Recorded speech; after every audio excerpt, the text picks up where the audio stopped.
SMS.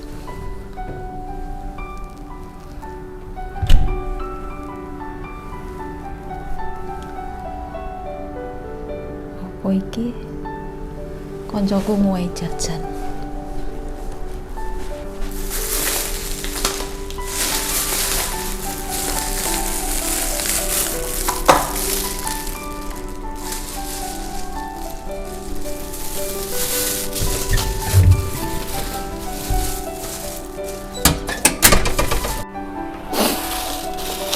Arep tak delok apa iki. Nah, koncoku mau iki guys, mau jajan.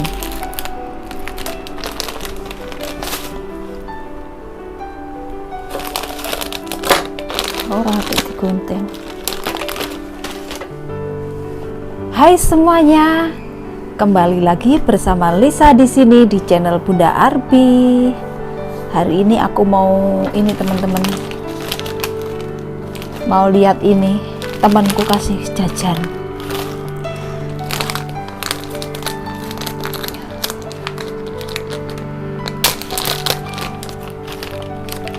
Iki jenenge jajan apa iki? Bentuke koyo ngene. Bentuke. Bismillahirrahmanirrahim. Iki sih koyo opak gambir. Tapi kandel.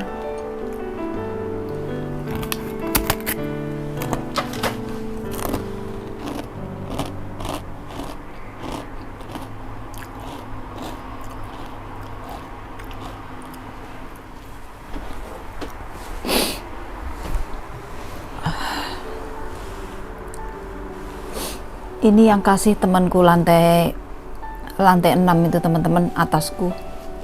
Tapi kita jarang sekali ketemu ya. Dia itu kalau ngasih biasanya dicantolin dek depan sana, dek payung-payung, tempatnya payung.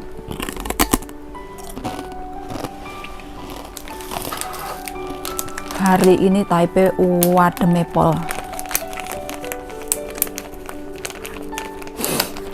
10 derajat ya. Di tempat lain ada yang 7 derajat. Di sini masih mending 10 derajat. Oh ya teman-teman, di video kali ini aku mau cerita-cerita ya.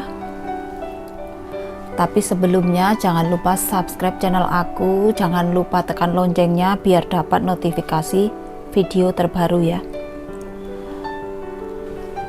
Dan teman-teman, gimana kabarnya semuanya? Semoga hari ini sehat-sehat selalu dan selalu bahagia. Nah teman-teman, aku pengen cerita ya. Ini adalah pengalaman aku waktu aku bekerja di majikan aku yang dulu ya, yang aku ceritakan ini sambil makan teman-teman.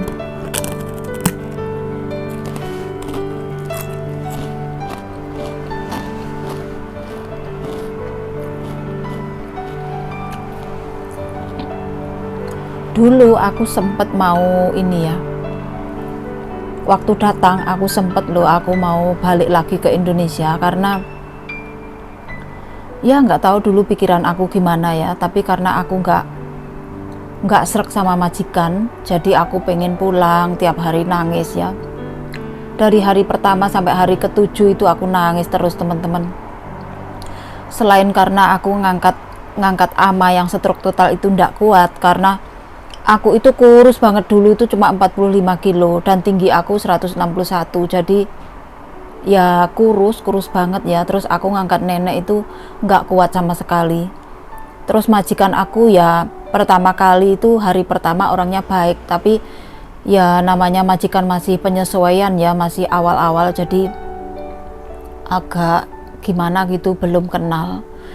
Terus aku itu juga nggak betah karena anjingnya juga banyak, jadi aku itu sempet telepon ke PT beberapa kali.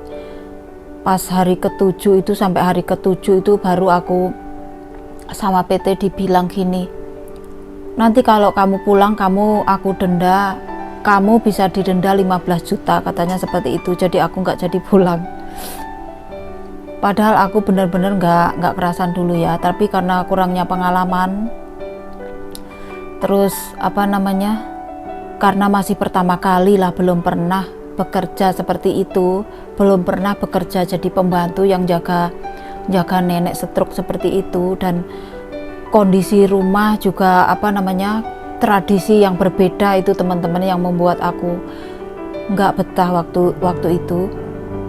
Terus ini ya, karena aku ngangkat nenek juga nggak kuat, jadi aku memutuskan mau pulang. Terus sama PT-nya aku dibilang mau didenda 15 juta, jadi aku mundur alon-alon nggak jadi pulang teman-teman. Karena orang PT itu sering dengar aku telepon terus nangis ya. Kebetulan waktu itu yang punya PT, nyonyahnya itu datang ke Taiwan dan jenguk aku teman-teman. Pas hari ke-7 aku dijenguk sama ini dadainya PT ya, yang punya PT sana di Malang waktu itu. Terus orangnya itu tanya aku, kenapa kamu kok nggak betah kerja di sini? Terus aku bilang aja terus terang teman-teman, kalau pagi itu nggak ada sarapan, aku bilang gitu ya. Pagi memang sarapannya cuma nasi kemarin itu digoreng, terus dioseng-oseng sama telur satu sama bawang empre, dikasih kecap asin gitu aja. Terus setengah mangkok itu dibagi sama majikanku. Otomatis kan aku nggak merasa kenyang teman-teman, aku kelaparan ya. Apalagi pekerjaan aku itu banyak, jadi kalau aku sarapanku cuma sedikit sekali, otomatis tenagaku itu ndak ada teman-teman. Jadi aku ngangkat nenek itu juga ndak kuat. Tapi setelah yang punya PT itu datang, terus orangnya bilang begini ya sama aku, ya kamu kalau nggak dikasih ini ya, kalau nggak dikasih makan ya kamu usaha sendiri nyari makanan di dapur seperti itu. Terus kalau majikan kamu nggak masak ya kamu masak sendiri seperti itu katanya. Akhirnya aku pikir kata-kata itu ya, aku pikir kalau majikan nggak masak berarti aku harus masak sendiri gitu ya. Jadi sepulangnya dada yang punya PT itu jenguk aku, besoknya aku pagi-pagi sekali aku bangun teman-teman. Jam 4 itu aku bangun, majikan masih tidur semua. Aku cepet-cepet ngambil beras, aku masak sendiri di Magicom ya. Terus beras itu Magicom itu belum sampai bunyi ya, belum sampai waktunya masak sudah selesai itu kan terus berbunyi ya, berbunyi biasanya din gitu ya. Belum sampai berbunyi aku sudah matikan itu Magicom. Terus langsung nasinya aku ambil ya, saking aku takutnya teman-teman, saking aku gimana ya, takut sama majikan itu loh. Padahal sebenarnya di atasku itu ada kamera tapi aku nggak tahu. Itu langsung nasi itu aku ambil dalam mangkok, terus aku langsung nyari lauk pauk yang kalengan itu, tak gawe lauan gitu. Terus langsung aku buat sarapan teman-teman, pagi sekali loh, jam 4:30, jam 5 itu aku sarapan teman-teman. Soalnya belani kalau siang sedikit majikanku sudah bangun, terus pasti dikasih sarapan yang seperti biasanya, aku itu ndak kenyang, seperti itu pikirku. Terus akhirnya aku makan teman-teman, aku habiskan ya, aku masak 1 gelas Magicom itu aku masak, terus aku habiskan semuanya. Sama lauk pauk yang kalengan tuh biasanya di sini kan banyak ya, makanan kalengan itu loh, yang ikan yang dikaleng-kaleng gitu, yang siap makan itu, siap saji itu loh teman-teman. Wes pokoknya aku nggak atik, aku angetin itu nggak atik, wes pokoknya langsung aku buat ini ya, lauk buat makan nasi itu langsung santap gitu. Terus setelah selesai semuanya ya, itu langsung Magicom aku cuci, terus langsung ini ya, mangkokku aku cuci, terus aku langsung bersih-bersih pagi sekali itu. Setelah selesai bersih-bersih biasanya majikan aku itu bangun ya, terus aku itu pas ngurusin nenek, biasanya seperti itu. Pas aku ngurusin nenek biasanya majikan aku bangun, seperti itu. Seperti itu berlangsung sampai beberapa hari teman-teman. Majikanku nggak ngomong apa-apa padahal dia itu tahu. Nah, sampai di hari berikutnya sudah beberapa hari itu majikanku diam saja ya teman-teman, nggak ini sama aku. Padahal tahu kalau aku itu sarapan masak nasi, terus aku makan sendiri itu tahu, tapi mereka diam saja. Terus pas ada suatu hari itu majikan aku kesiangan bangun dan akhirnya maaf teman-teman, dan akhirnya pas aku sarapan, aku masak nasi terus aku sarapan seperti biasa ya di meja makan situ. Meja makan kan ada di dapur ya. Terus majikanku tuh turun tangganya itu kan ada di dapur ya. Majikan turun pas ngelihat aku makan, aku langsung sarapan bos, aku bilang gitu ya. Orangnya silakan gitu, seperti baik di depanku teman-teman. Tapi pas teman-temannya itu ngumpul ya, pada datang kan, sering sekali kan di tempatnya majikan aku itu teman-temannya itu pada ngumpul datang makan-makan gitu, sering sekali teman-teman. Terus karaokean tiap malam tuh, karaokean sampai pagi. Terus siangnya tidur gitu pas waktu mereka itu nggak bekerja itu seperti itu teman-teman. Mereka itu ngomong-ngomongin aku waktu dulu itu ya, ngerasani gitulah. Pembantunya ini makannya banyak katanya seperti itu. Terus aku itu juga nggak ini ya, aku pikir-pikir itu nggak ketekan itu loh, apa maksudnya ya, kenapa mereka maksud aku makan aku banyak, padahal aku makan cuma 1 mangkok itu buat sarapan, itu nasi 1 mangkok gitu ya.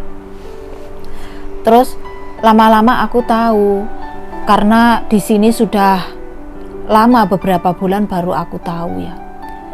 Di sini itu tradisinya memang makannya itu kalau pagi itu sebenarnya makan pagi itu bukan nasi.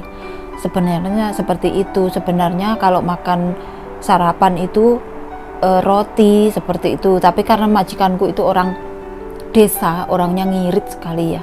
Orangnya ngirit kalau aku bilang ya.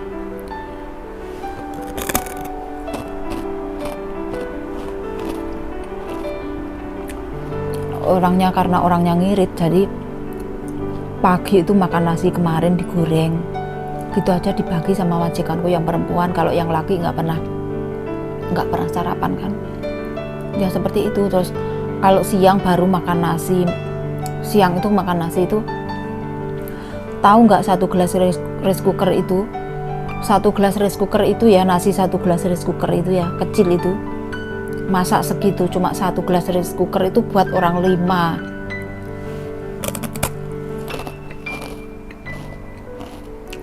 Nggak bayang nih titik ya, nggak bayang nih, sedikit sekali teman-teman. Dan itu pun aku mendapatkan jatah yang terakhir. Dan kadang-kadang pas aku nyendok nasi begini, ada bulu anjingnya di dalam nasi teman-teman. Ini yang membuat aku itu kadang-kadang itu nggak kolu mangan itu istilahnya. Soalnya apa? Soalnya anjing itu masuk ke dalam rumah, dan anjing itu bukan anjing yang kecil, anjing yang gede itu loh, anjing yang gede-gede itu masuk dalam rumah. Jadi padahal aku yang masak nasi, aku yang nyuci nasi itu sudah aku cuci bersih loh, padahal kenapa kok masih ada katutan bulu anjing di dalam nasi seperti itu. Kayak pas jatahku cuma semangkok terakhir ada bulu anjingnya.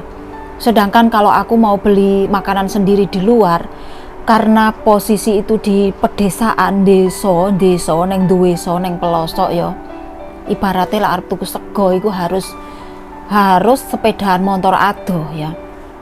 Jadi terpaksa teman-teman, aku makan nasi yang ada bulu anjingnya itu daripada aku lapar. Nah ini loh yang membuat aku itu seperti sangat seperti sangat gak betah gitu tinggal bekerja di situ gitu. Seperti itu teman-teman. Karena tempatnya itu desa banget, walaupun aku pegang duit, aku mau beli makanan itu susah, nggak ada orang jual makanan di situ. Majikanku itu tempatnya itu di desa. Terus kalau mau beli sayur itu aja harus naik sepeda motor jauh majikanku. Yang beli majikanku bukan aku. Kalau di sini aku yang belanja, kalau yang dulu majikan aku sendiri yang belanja naik sepeda motor ya.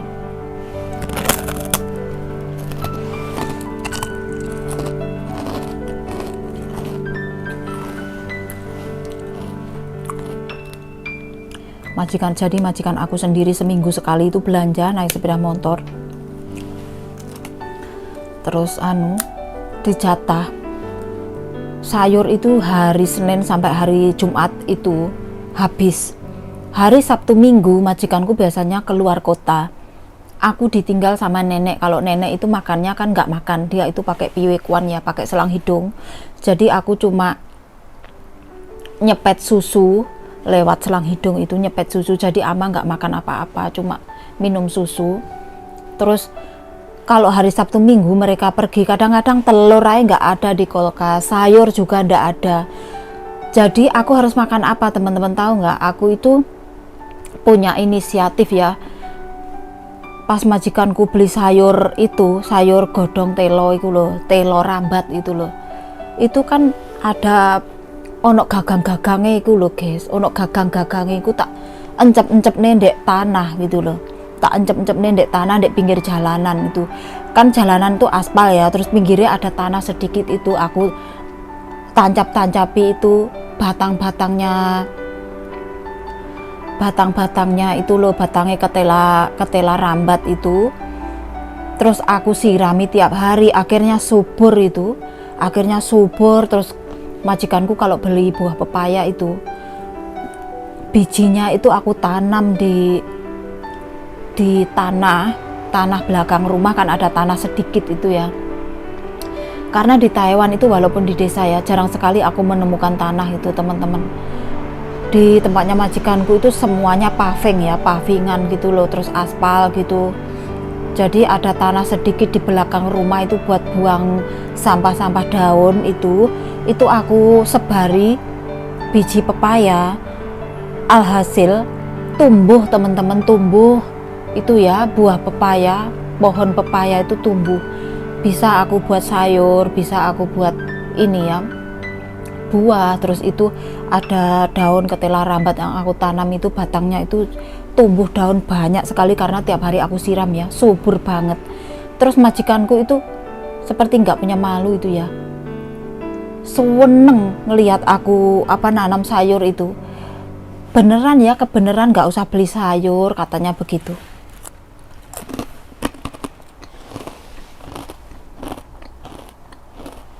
Seperti itulah teman-teman, kerja ikut orang ya. Terus akhirnya lama-lama itu aku bisa lebih bersabar karena memang butuh duit. Terus posisi aku itu sudah berada di luar negeri, mau pulang juga jauh, nggak ngerti, pengalaman juga nggak ada. Terus akhirnya aku itu nggak sampai 3 tahun aku pulang. Karena apa? Karena majikanku itu orangnya sangat ini ya, sensitif orangnya. Karena majikan yang laki-laki itu sepertinya punya pacar di luar rumah.